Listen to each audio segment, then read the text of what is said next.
Puji Tuhan, saudara-saudari yang terkasih dalam Tuhan Yesus Kristus. Salam damai sejahtera bagi kita semua. Sebelum kita berdoa dalam sidang doa gereja, mari kita sejenak mendengarkan persekutuan khusus. Persekutuan khusus kali ini akan melanjutkan pada berita 9b dengan judul 8 macam kegagalan orang Kristen. Pembacaan Alkitab diambil dari Roma pasal 3 ayat 23 yang mengatakan, karena semua orang telah berbuat dosa dan kehilangan kemuliaan Allah. 6. Tidak ada motivasi menaati firman Allah. Kita bukan hanya berdosa dalam hal-hal yang negatif.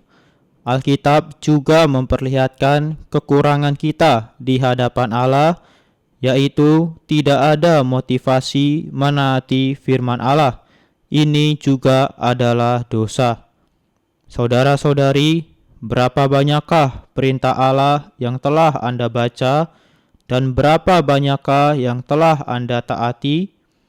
Kemenangan dan kekuatan bisa membuat seseorang melakukan perintah Allah.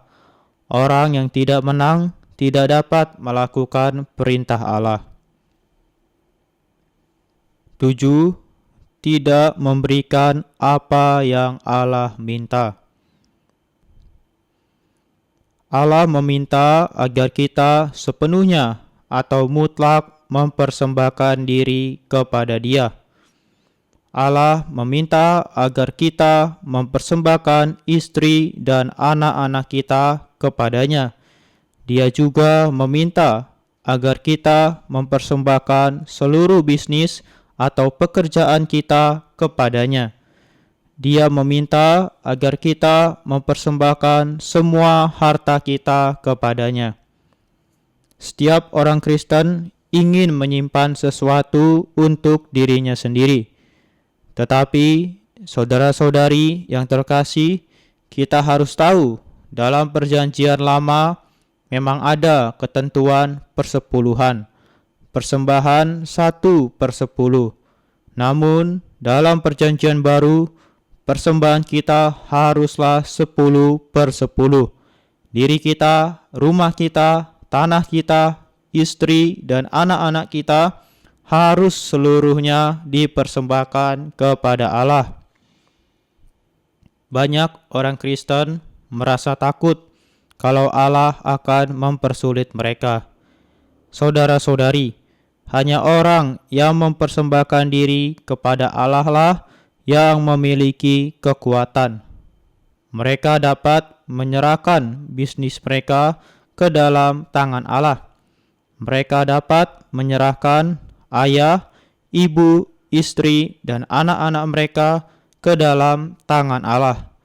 Mereka dapat menyerahkan harta mereka ke dalam tangan Allah. Mereka tidak akan mengambil apa yang telah Allah berikan kepada mereka dan menghabiskannya di dunia. Mereka bahkan telah mempersembahkan hidup mereka kepada Allah. Mereka yang takut mempersembahkan milik mereka, barang-barang mereka, dan hubungan mereka dengan orang lain kepada Allah tidak bisa menang. Orang yang semakin mempersembahkan dirinya kepada Allah semakin memiliki kekuatan yang besar. Mereka yang rela mempersembahkan diri kepada Allah seolah-olah mendorong Allah untuk mengambil lebih banyak lagi dari diri mereka. Sepertinya mereka berkata kepada Allah, ambillah lebih banyak lagi. Kehidupan yang mempersembahkan diri adalah kehidupan yang penuh dengan sukacita. Ini adalah kehidupan yang penuh dengan kekuatan.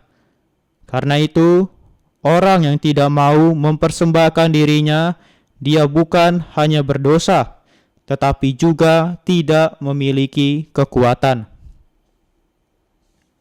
8. tidak bertobat dari dosa-dosa yang seharusnya diakui. Ada orang telah menanggulangi banyak hal, tetapi dalam hatinya ia menolak mengakui bahwa hal-hal yang telah ditanggulanginya itu adalah dosa. Inilah yang dikatakan dalam Mazmur pasal 66 ayat 18. Ada niat jahat dalam hatiku. Hatinya mengasihi dosa-dosa itu, tidak rela melepaskan dosa-dosa itu. Ia bukan saja masih mendambakannya, bahkan mengasihi, menaruh perhatian, dan tidak rela melepaskan dosa-dosa itu. Di sini ada kasih yang tersembunyi terhadap dosa. Ada hati yang tidak mau mengakui dosa-dosa itu sebagai dosa. Ada perkara tertentu, secara luaran kita tidak mengatakan bahwa kita mengasihinya. Mulut kita tidak mengatakan bahwa kita mendambakannya. Namun, hati kita terus mengejar hal-hal itu lebih cepat daripada kaki kita. Seringkali dosa itu bukanlah perkara perilaku kita yang di luar, melainkan perkara kasih yang di dalam hati.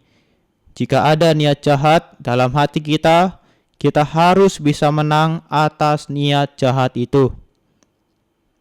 Mengenai pengakuan dosa, Alkitab tidak pernah menyuruh kita menceritakan dosa-dosa kita kepada orang lain dengan terperinci.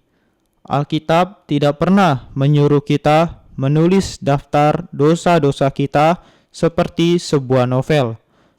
Tuhan berkata, apabila saudaramu berbuat dosa, tidak peduli berapa banyak dosanya, jika seorang saudara datang kepada kita dan mengaku, saudara, aku telah berdosa kepadamu, kita harus mengampuninya.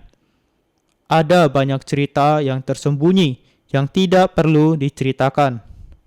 Tidak ada telinga di bumi ini yang layak mendengarkan cerita-cerita itu, dan tidak ada telinga di bumi ini yang sanggup mendengarkannya.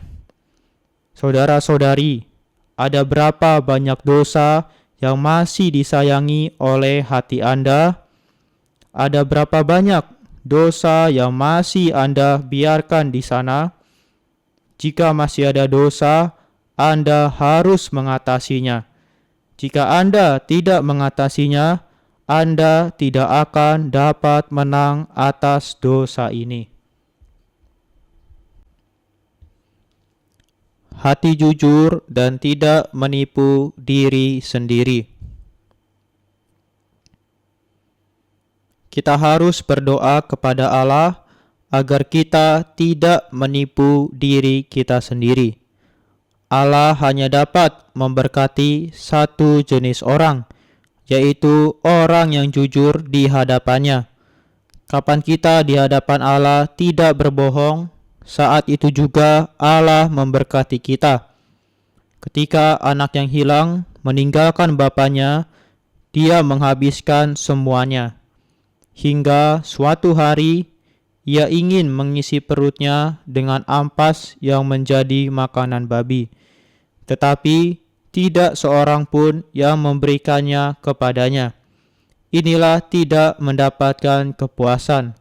Tuhan hanya dapat memberkati satu jenis orang, yaitu orang yang lapar. Allah bukan mengenyangkan orang yang tidak puas. Saudara-saudari, mari kita hentikan semua kebohongan. Kita sudah terlalu lama berbohong di hadapan Allah. Puji syukur kepada Tuhan. Semua orang yang jujur akan diberkati. Puji syukur kepada Tuhan. Saya percaya kali ini banyak orang yang akan berjumpa dengan Allah, dan Allah akan memberkati mereka. Puji Tuhan, kiranya melalui persekutuan ini membawa kita semakin mengasihi Dia. Tuhan Yesus memberkati. Amen.